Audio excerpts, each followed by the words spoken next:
Everyone, तो आज इस वीडियो में हम टीथ के बारे में पढ़ेंगे। जो हमारा क्लास 11th का बायोलॉजी का ह्यूमन फिजियोलॉजी जो चैप्टर है डाइजेशन एंड एब्जॉर्प्शन, उसी में हम लोग को टीथ के बारे में थोड़ा सा पढ़ना है।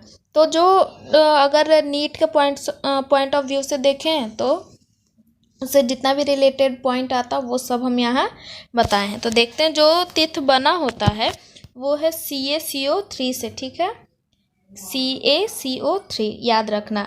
और इसमें कितने टाइप्स के होते हैं, डिफरेंट टाइप्स के होते हैं, जैसे कि थिकोडोंट जो होता है, जो कि टीथ इम्बेडेड होता है सॉकेट ऑफ जा बोन में, ठीक है, उसको बोलते हैं थिकोडोंट, जो कि इम्बेडेड होता है सॉकेट ऑफ जा बोन, याद रखिएगा। उसके बाद फिर दूसरा जो टाइप्स आता वो है हेट्रोडोंट। तो हेट्रोडोंट जो है उसमें डिफरेंट टाइप्स का टीथ आता है, जैसे कि incisor, canine, premolar and molar, ये 4 टाइप का आता है हेट्रोडोंट में। याद रखना कि हेट्रोडोंट जो है उसमें 4 टाइप का टीथ होता है।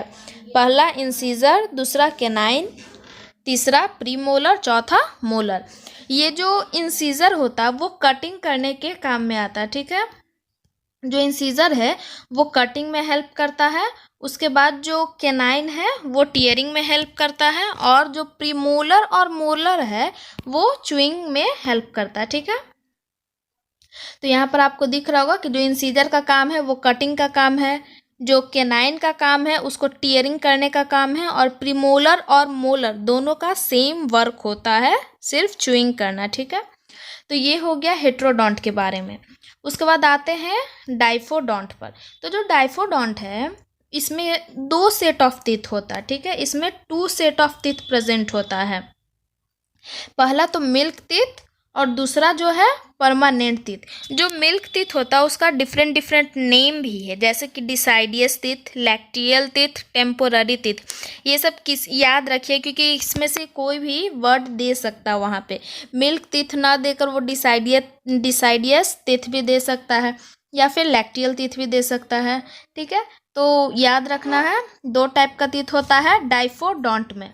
और दूसरा जो है परमानेंट टीथ है, तो इसका जो डेंटल फॉर्मूला होता है वो होता है परमानेंट टीथ का 2123 डिवाइडेड बाई 2123, ऊपर का और नीचे का दोनों का बता रहे 2123, ठीक है।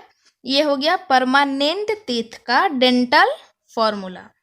तो यहाँ तक हो गया। हम लोग कितने टाइप का पर हैं। जो टीथ होता है वो CaCO3 से बना होता है जो टीथ है। थिकोडोंट होता है जो कि सॉकेट ऑफ जा बोन में इम्बेडेड होता है। हेट्रोडोंट 4 टाइप का होता है, इंसीजर, कैनाइन, प्रीमोलर और मोरल। डाइफोडेंट होता तो उसमें 2 टाइप का टीथ होता, पहला तो टेम्पोररी, दूसरा परमानेंट। आगे आते हैं मोनोफायोडोंट। तो मोनोफायोडोंट जो होता कि अपने जीवन काल में, अपना जो लाइफ टाइम है उसमें सिर्फ एक बार आता है, ठीक है, तो उसको बोलते हैं मोनोफायोडोंट। तो इसका जो डेंटल फॉर्मूला होता है वो होता है 0021। तो जो हमारा इंसीजर है, कैनाइन है, वो हमारे जीवन काल में 2 बार आता है। एक बार तो आता है जो मिल्क टीथ जिसको आप बोलते हैं, फिर वो टूटता है, फिर दूसरा आता है, ठीक है। तो वो हमारे लाइफ टाइम में 2 बार आता है, इसलिए वो मोनोफायोडोंट नहीं हो सकता।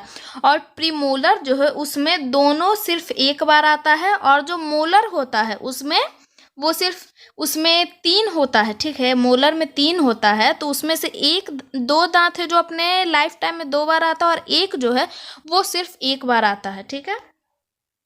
तो ये मोनोफायोडोंट का हो गया डेंटल फॉर्मूला 0021।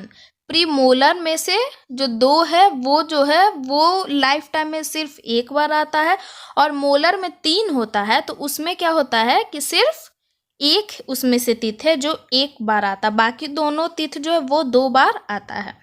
उसके बाद फिर dental formula of children of 18 year, जो 18 साल के होते हैं उनके लिए क्या डेंटल फॉर्मूला होगा 2122, ठीक है। जो 18 साल का होता है तो जो प्रीमोलर है वो आ जाता है, लेकिन जो मोलर होता है वो थोड़ा और मैच्योरिटी पूरा आता है, तब वो जाके प्रीमोलर में 3 होता है, और सारा काउंट कर लीजिए 3 इधर मतलब कि 12। तो वो जो होता है कि वो लाइफ टाइम में आता है जब आप पूरा मैच्योर हो जाते हैं तब।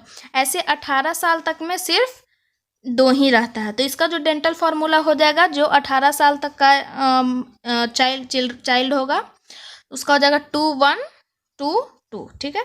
उसके बाद फिर आगे आते हैं, जो मोलर या फिर विजडम टीथ है उसमें क्या हो जाएगा, 4 हो जाएगा, ठीक है। तो पूरा याद कर लीजिएगा जितना भी बताए हैं कि एक जो टीथ है वो किस चीज़ से बना है, जो सॉकेट जा में एम्बेडेड होता है उसको क्या बोलते हैं, इंसीजर कैनाइन है तो वो किस में आता है, डाइफोडेंट है वो किस में आता है।